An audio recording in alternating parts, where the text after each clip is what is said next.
Assalamualaikum warahmatullahi wabarakatuh. Salam sehat ayah bunda.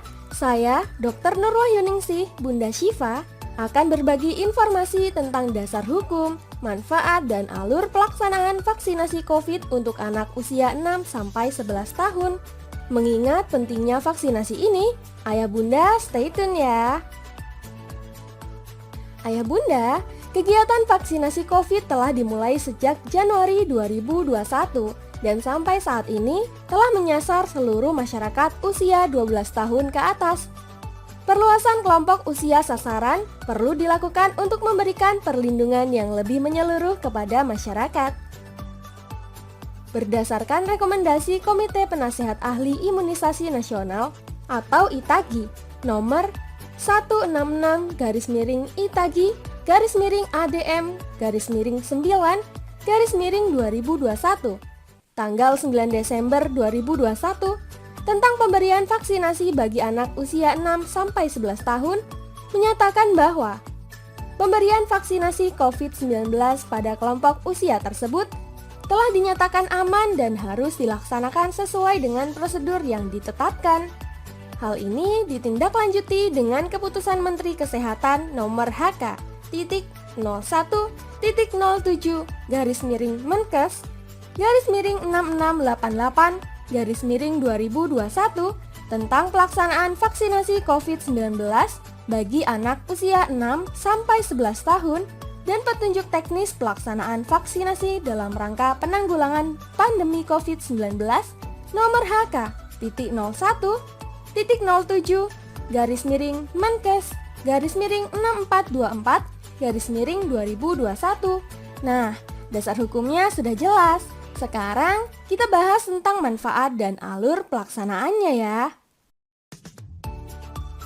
Tujuan atau manfaat dilaksanakannya vaksinasi COVID untuk anak usia 6-11 tahun adalah untuk mencegah sakit berat dan kematian pada anak yang terinfeksi, mencegah penularan pada anggota keluarga dan saudaranya yang belum dapat divaksinasi atau yang mempunyai resiko terinfeksi, mendukung pelaksanaan pembelajaran tatap muka dan meminimalisasi penularan COVID-19 di sekolah atau satuan pendidikan, serta mempercepat tercapainya herd immunity.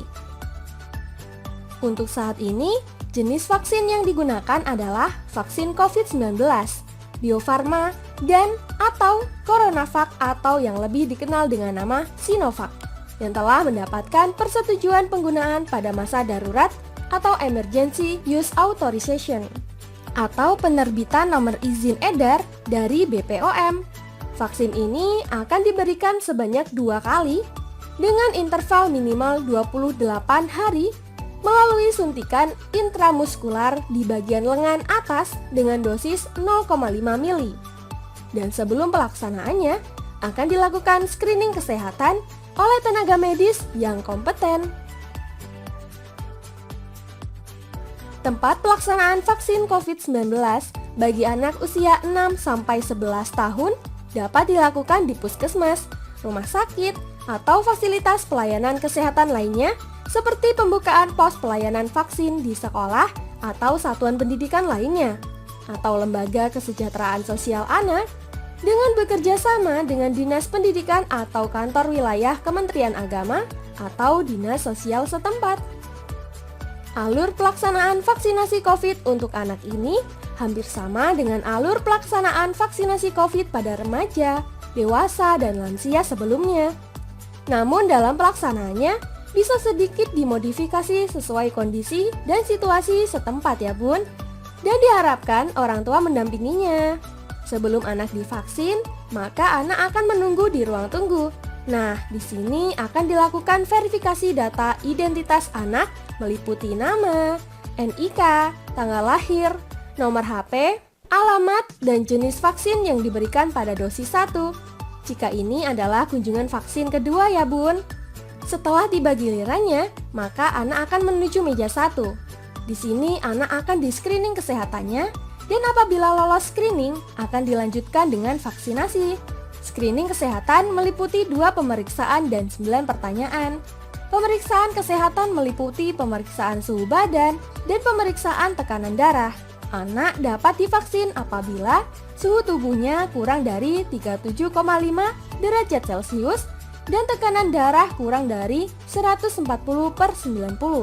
Apabila pada pengukuran pertama hasilnya di atas batas maksimal, maka anak diminta istirahat selama 5-10 menit untuk dilakukan pengukuran ulang.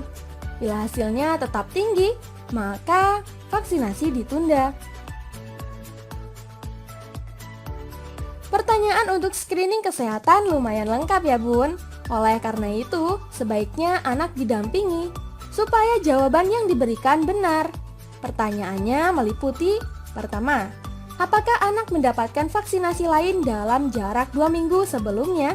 Apabila iya, maka vaksin ditunda. Kedua, apakah anak pernah sakit COVID-19? Apabila iya, dan termasuk COVID derajat ringan dan sedang atau tidak dirawat di rumah sakit, maka vaksinasi ditunda sampai 1 bulan setelah dinyatakan sembuh atau selesai isolasi. Namun bila derajat berat atau sampai rawat inap di rumah sakit, maka vaksinasi ditunda sampai jarak 3 bulan dari dinyatakan sembuh. Ketiga, apakah dalam keluarga terdapat kontak dengan pasien COVID-19? Apabila iya dan atau berkontak dengan pasien COVID, maka vaksinasi ditunda 14 hari atau 2 minggu. Keempat, apakah saat ini anak menderita demam atau batuk pilek atau nyeri menelan atau muntah atau diare? Jika iya, vaksinasi ditunda, dianjurkan untuk berobat. Kelima, apakah dalam 7 hari terakhir anak pernah mendapat perawatan di rumah sakit atau menderita kedaruratan medis seperti sesak nafas, kejang, tidak sadar, berdebar-debar, pendarahan, hipertensi, tremor berat? Jika iya, vaksinasi ditunda sampai dinyatakan sembuh. Keenam, apakah anak sedang menderita gangguan imunitas atau hiperimun, autoimun, alergi berat, dan defisiensi imun seperti gizi buruk, HIV berat, keganasan? Jika ya, vaksinasi ditunda sampai diizinkan oleh dokter yang merawat.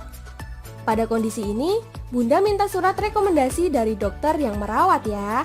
Apakah dokter menyatakan boleh atau tidaknya divaksin? Ketujuh, apakah saat ini anak sedang menjalani pengobatan imunosupresan jangka panjang atau steroid lebih dari 2 minggu, sitostatika? Jika iya, vaksinasi ditunda sampai diizinkan oleh dokter yang merawat dengan dilampiri surat rekomendasi. Kedelapan, apakah anak mempunyai riwayat alergi berat seperti sesak nafas, bengkak, urtikaria di seluruh tubuh atau gejala syok anafilaksis atau tidak sadar setelah vaksinasi sebelumnya? Jika ya, vaksinasi disarankan di rumah sakit. Kesembilan, apakah anak menyandang penyakit hemofilia atau kelainan pembekuan darah? Jika ya, vaksinasi disarankan di rumah sakit. Nah, dari hasil screening ini, maka tenaga kesehatan atau dokter yang bertugas akan menyimpulkan apakah Ananda lanjut vaksin, tunda, atau tidak divaksin. Apabila Ananda dinyatakan lanjut vaksin, maka akan divaksin oleh bidan atau petugas lain yang kompeten. Dari meja 1 ini, anak akan menuju ke meja 2. Di sini akan dilakukan pencatatan kegiatan vaksinasi meliputi jenis vaksin, nobat, tanggal, dan jam vaksin, serta observasi selama 15-30 menit pasca vaksinasi. Apabila selama observasi muncul keluhan yang tidak nyaman, misalnya nyeri di tempat suntikan, gatal, bengkak, pusing, lemas, keluar keringat dingin, dan lain-lain, segera lapor petugas ya. Apabila tidak ada keluhan, setelah selesai observasi, maka Ananda akan dipanggil petugas untuk mendapatkan kartu vaksin dan boleh pulang. Setelah vaksinasi tidak ada tantangan apa-apa sih Mam. Disarankan banyak makan buah dan sayur dan istirahat yang cukup, karena saat ini tubuh sedang berjuang untuk membentuk sistem kekebalan. Kalau dalam 3 hari muncul keluhan seperti demam, boleh mengkonsumsi paracetamol. Kalau bekas suntikannya terasa nyeri, juga boleh dikompres. Nah, hal-hal yang tidak nyaman yang dirasakan setelah vaksinasi itu namanya KIPI atau kejadian ikutan pasca imunisasi. Bunda bisa melaporkan hal tersebut ke fasilitas kesehatan terdekat ya, supaya bisa dicatat dan dilaporkan ke pusat. Nah, ayah bunda, semua kegiatan ini aman dan bermanfaat kan? Jadi jangan ragu-ragu untuk mengantarkan anaknya vaksin COVID sesuai jadwal yang ditentukan oleh fasilitas kesehatan setempat ya. Yuk kita vaksin! Wassalamualaikum warahmatullahi wabarakatuh.